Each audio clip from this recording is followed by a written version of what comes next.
Hürmetli kuzatuvchilar, Bağat Avtosavdo kanalına abunachlar. Bugün Xudo xolasa 5 may 2025 yıl. Sodamız Cobalt bo'ldi. Mexanika 2019 yılı ishlab chiqarilgan 80 ming kiloga yurgan mashinamizni Xivaga Ramatjon og'amizga berdik.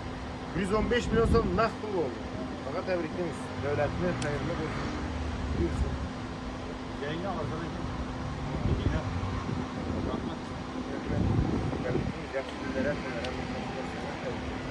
Düzeltemiz do'stlar satgan avtomobilimiz Cobalt mexanika bo'ldi. 2019 yil 2-chi pozitsiya.